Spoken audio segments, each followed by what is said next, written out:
Welcome to FCAT After School, a podcast project from SFU's Faculty of Communication, Art, and Technology.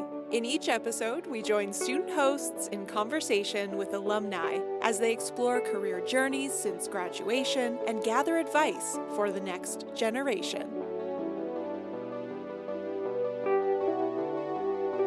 In this episode, SCA, or School of Contemporary Art student Zoë Braithwaite sits down with Taiwanese actor, theater artist, and SFU alumnus Howard Dai. Howard discusses their experience working as a global theater artist today, from the newfound opportunities that have emerged post-pandemic to the challenges of adapting performance to the now all too familiar Zoom video format. In conversation with Zoë, Howard shares his insights on the importance of community and collaboration as an SCA alumnus. Here are the School of Contemporary Art's own Zoë Braithwaite and Howard Dai on FCAT After School. I don't think any clock at SFU works. They never move. Do you think maybe that's all? Do you think that informs how we make work? Do you think that... I think everything informs when you live in this building. I think everything informs how you make work. I haven't thought about you never clocks. know what the time is, the clock is. Maybe that informs how you work as an artist, is you don't know when to take breaks or something. Okay, so Howard, welcome back to the School of the Contemporary Arts. For those listening, we're here in the music studio at the Gold Corp campus on the unceded ancestral lands of the Musqueam, Squamish, and Tsleil-Waututh nations. My name is Zoë Braithwaite. I'm the current third-year theater performance student here and the SCA's host for this season of the FCAT Alumni podcast. I'm joined here today by incredibly talented Howard Dai. Howard, would you like to introduce yourself? Thank you. Yes, I'm Howard Dai. I graduated from SF Theater a few years ago. I perform mostly. I do theater kind of in Vancouver for the most part. Perform, and I also do some writing, some directing, some device creation work, and some small design and technical work as well. Just a bit of everything, whatever will hire me to do things. Okay. Well, thank you so much for joining me today. Yeah, thanks for having me. So yeah, I guess you being back here at SCA, I wanted to ask, how does it feel? It's going to lead to my next question, but just so far, how does it feel to be back in the space? You know what I love the most about the space, or just the building, is that this building really has maybe the best rehearsal studios in the city.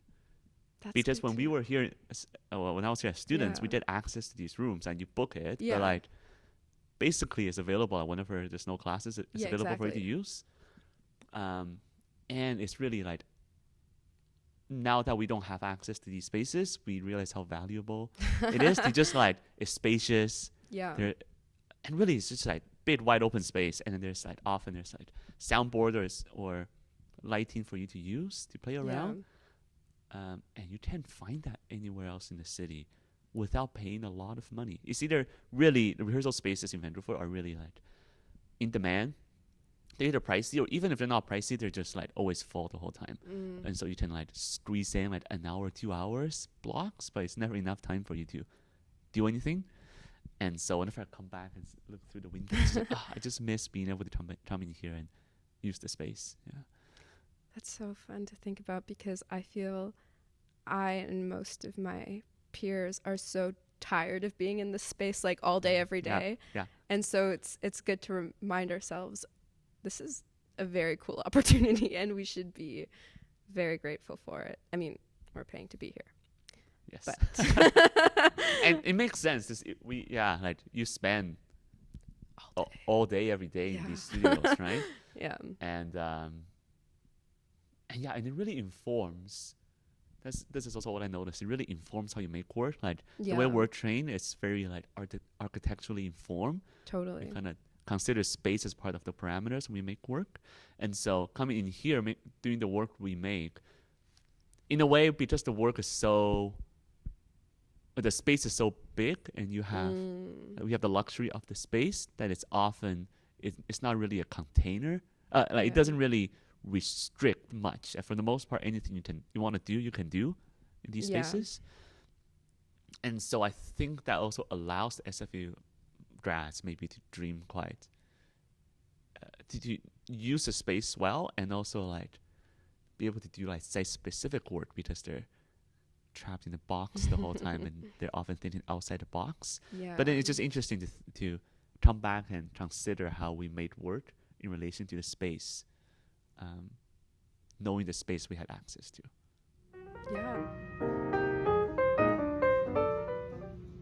I know you had a long running in creating and performing your project, New Societies. And I'd love if you could talk to that relationship between what we know theater to be, and how that transforms with like the openings of game design, and how it transforms on the digital platform to live spaces. I had the feeling that I was maybe going to talk about this. So underneath the shirt, I have my the New Society's shirts. We went on tour this summer, and so we got these merch made. It's got all of our tour dates in the back. New Societies. Just for a bit of context, this was in 2019. So the main kind of the concept master brain behind this project was Brian Postalian, and he was here at SFU doing his MFA in interdisciplinary studies, whatever the MFA offers here in SFU, and his concentration was in game theater design. And in 2019, I think, was the year where he was forming this thesis project called New Societies, and it was this large-scale interactive board game experience where we kind of questioned the idea of utopia and how people can come together to build a utopia. And so he pulled in many of like his other MFA cohorts and mostly BFA theater students and design students to come in. And so there was a cast of 11, 12. It was a team of like 13 or something when he first did it here at Studio T at the fall of 2019. And then in 2020, over the pandemic, we kind of just had a conversation about, all of us had a conversation about what it would look like if we did it online.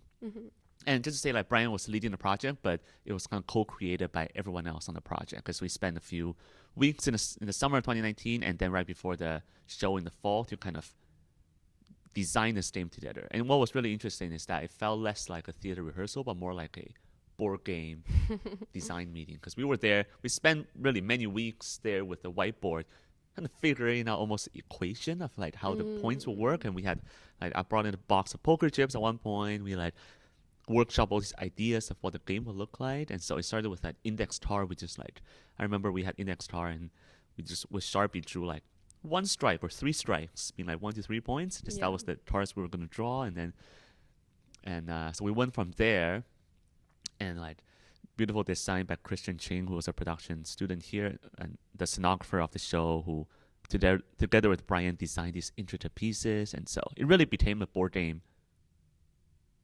project, because we have these custom-made things that went along with it. But what was really special about our project was that you can't really do it without the performers, without the facilitators.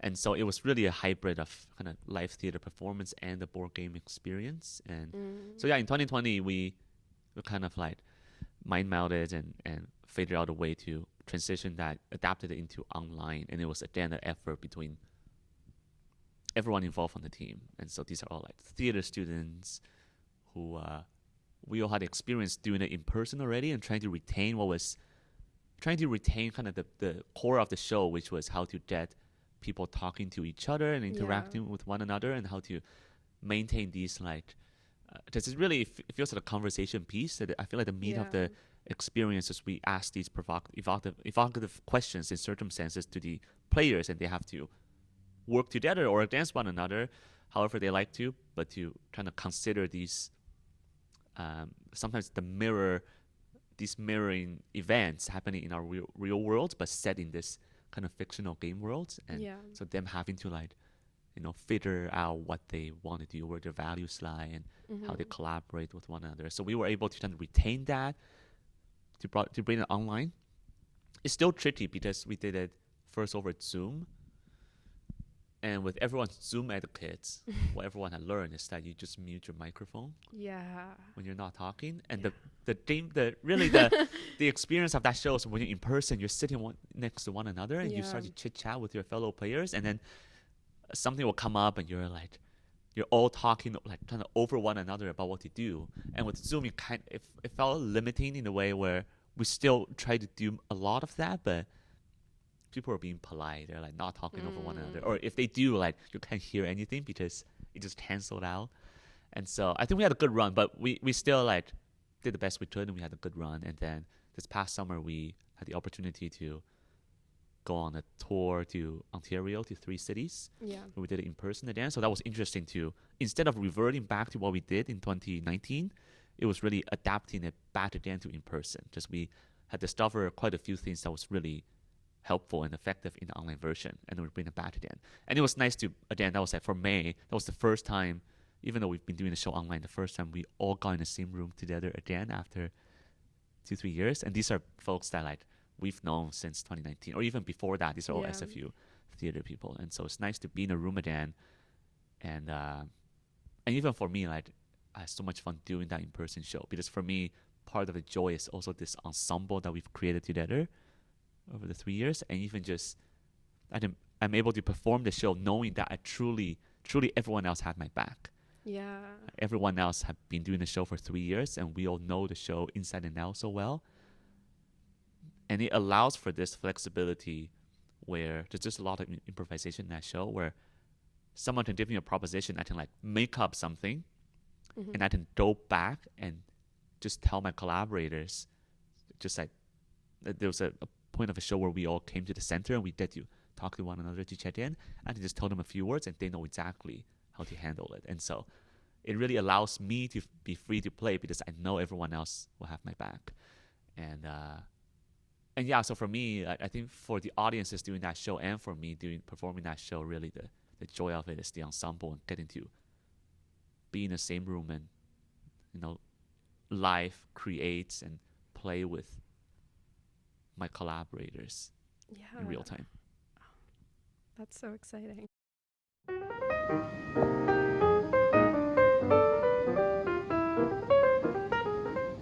I feel like for myself, I started this program when everything was online. And so that very beginning of building a cohort wasn't there, because again, like you were talking about, like on Zoom, this whole thing of mute your mic, don't talk unless you have to. And so there's so much of that like bonding that felt like it was missing. And so now I'm here in my halfway through my 3rd year, nearing the end of this program, and I feel like, oh my goodness, there's such a weird gap in between it all. I feel like just now am I having that experience of like, I don't know what the right word is, like jiving or meshing with my people, where I can have that like look at them and know what's going on, you know,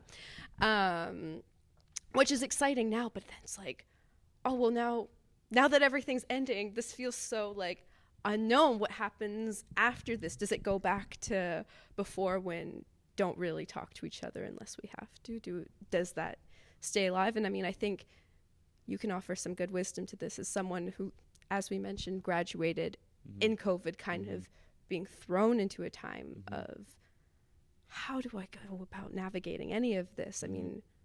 How do you navigate the unknown? I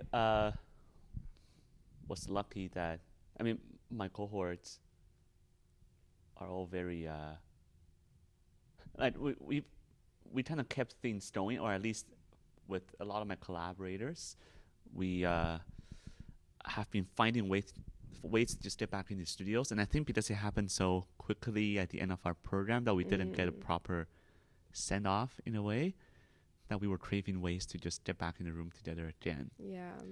And so whenever we get a chance, we kind of do go back in the room together and make things. And I think, I mean, I also like, I'm always looking at a silver lining. I feel really lucky coming out of the pandemic, at least 2 years, 2020 to 2022, there was a lot of residencies that opened up. Started with online residencies, but then, yeah, they're just like all these like arts recovery funding and all these things that have been supporting the artist. And I felt like, and I wonder also because I haven't graduated. I didn't graduate until the pandemic, so I don't know whether there was actually more opportunities compared to pre-pandemic.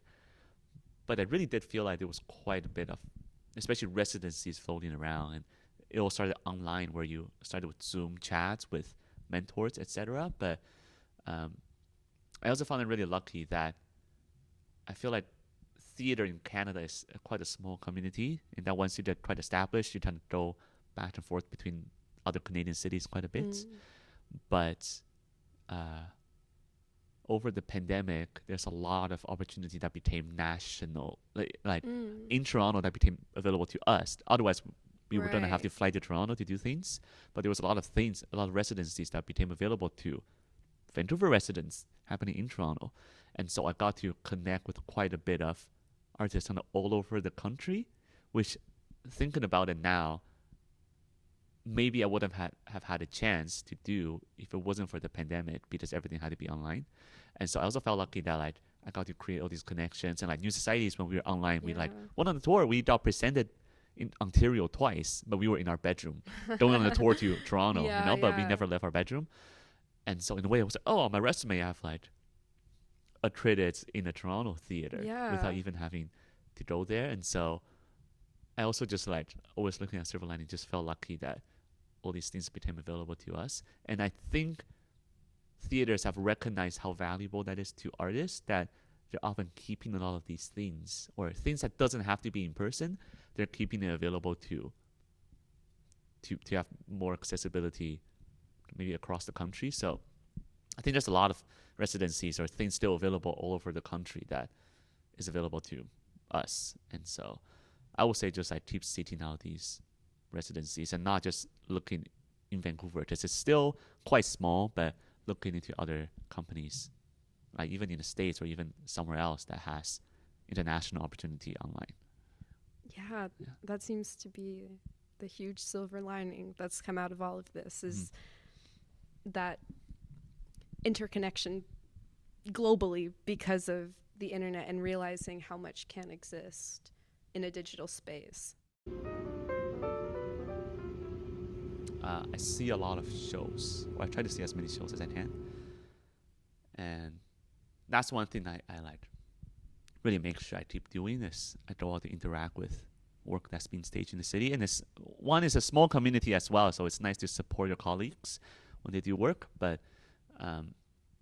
for me, that feel like that's the best way to like, I mean, one, have a pulse on what the city is looking at, and looking at the audiences to know, oh, is it something, who's coming out to these shows? Are they liking the show or not? How is the show being done? And just figuring out, and just like walk amongst these people to figure out what the city is, and what the rhythm and city is like right now, tonight, when the work is being presented. And yeah, the more shows I see, I feel like I learn things from watching shows. It's like people learn how to make movies from watching movies. I barely watch movies. I'm terrible at this. That's why I don't make movies. But I see a lot of plays. And for me, play, performances, dance, sometimes trying to see more dance. But it's just like going out to see things. And often that's not possible for many people, just for accessibility as well. But thankfully with pandemic, there's also a lot of shows that's also accessible online now. And so just like exposing myself to works that's being done in the city, I feel like really helped me as an artist. And not that it's a practice per se, but I feel like that's really one of the few things I really make sure I do as often as I can. Yeah, no, for sure. I was listening to another podcast this morning, and they had referenced this like paraphrase Quentin Tarantino quote that was like, if you love movies and are obsessed with them, it's impossible for you to make a bad movie.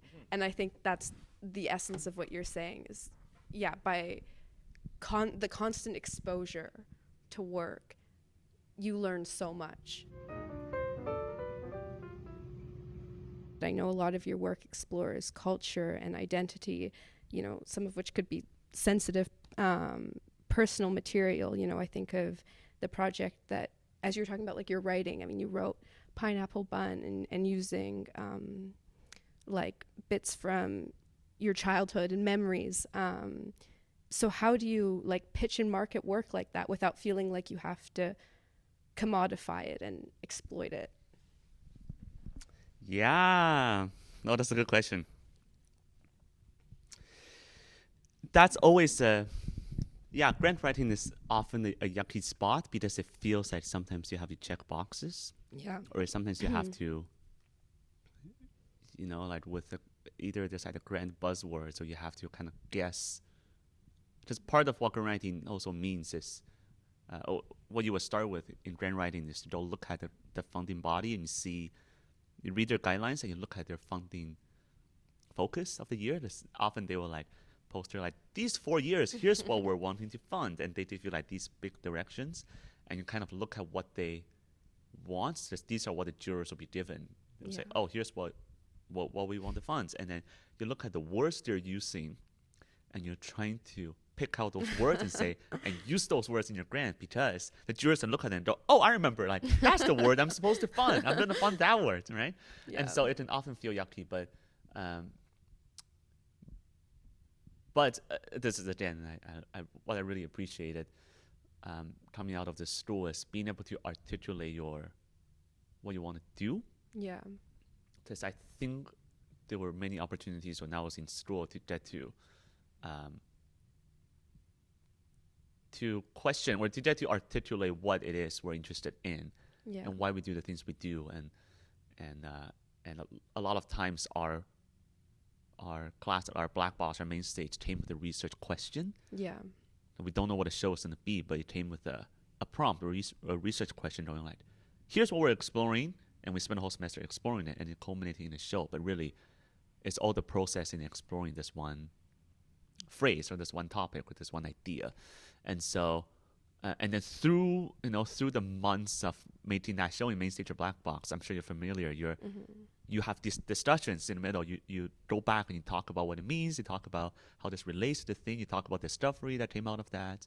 And so it's being able to like talk about the art we're making that really feels valuable. So that even when I started to write grants, I can actually just sit down and just write without thinking about the grants. Yeah. Just writing about what it actually means for me, and why I'm doing this, etc. And so I think for the most part, if you're able to articulate kind of truthfully what it is you're interested in, they are interested in that. They will fund it, because, well, not that they will fund it, but then the jurors could see whether you're genuine and you're actually interested in something. Yeah.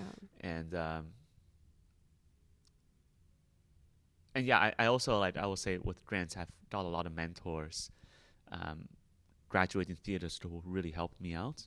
Mm-hmm. So I did an internship with Rice and Beans Theater for quite a while. Still am associated with them, and they're two SFU theater alum, Pedro Jamale and Derek Chan. And they, 10 years ago, they graduated and kind of did the same thing to make their own work. And so working with them, they were really supportive and kind of letting me look at their grants, but also just really cultivated me and helped me along with what is going to make me succeed. And so I will say, like, this work we have to do on our own, but really just connecting. Like, the mentorship really goes a long way. Yeah, that's awesome advice. And yeah, things to think about, because that seems to be a bit of a taboo topic, talking about grants and how people go about applying for that. Well, but like,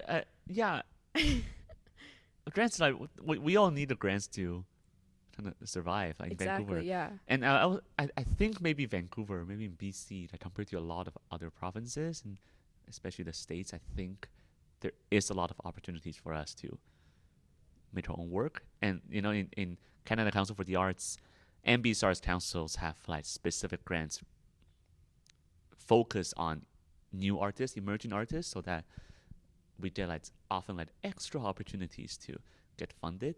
And yeah, so I was really supported by mentors along the way, or other colleagues who very generously share with me their grants. And so now, if other people ask me for my grants, I'll happily share with them. Just we're not competing with one another in a way, like we're all trying to uplift each other and help each other out. And if one person get it, that's a great win for the community altogether. Yeah. Yeah, that's a beautiful sentiment. It's really refreshing to hear that. How wonderful. Thank you, Howard. Thank you. Thank you so much for joining me today. It's really been a pleasure talking with you. And where can people find you next? On the stage, on the webs? You can find me on the web, I guess, howarddai.com. I just try to this is like really one of the most website feels so narcissistic, where you're telling people like who's actually going to read it. But that's where I post things. I'm on Instagram. It's my name without a D. It's Howard AI. It's just one D in my name. Howard AI. Howard AI. And next time I'm doing anything, I'm not on stage for this, but I am as part of this apprenticeship fund. I am assistant directing Forgiveness, adapted by Hiro Kanagawa at Arts Club. That will go up in January, February next spring. And it's a co-pro with it's Arts Club and Theatre Calgary. So I'll be in rehearsal for that middle of December, and then that'll be on stage early next year. That's so exciting. Okay, well, I'll have to check that out, and hopefully everyone listening will too. Thank you so much. A big thanks to Howard Dai for joining us here on the show. You'll find links and resources mentioned in our show today, and more info on Howard and the SCA program in our show notes. Our host for this episode was Zoë Braithwaite. Production is by Zoe and me, Stacey Copeland. FCAT After School respectfully acknowledges the Musqueam, Squamish, Tsleil-Waututh, Katzie, Coquitlam, Kakite, Kwantlen, Semiahmoo, and Tawasin peoples, on whose unceded traditional territories our 3 campuses reside, and where many of the stories shared in our series take place. Make sure to rate and subscribe to FCAT After School in your podcast app of choice so you don't miss any of our upcoming episodes. You can also find us on social media, FCAT at SFU, that's FCAT at SFU, on Twitter and Instagram. A new episode of FCAT After School hitting your feeds January 4th after a short winter break. See you next time.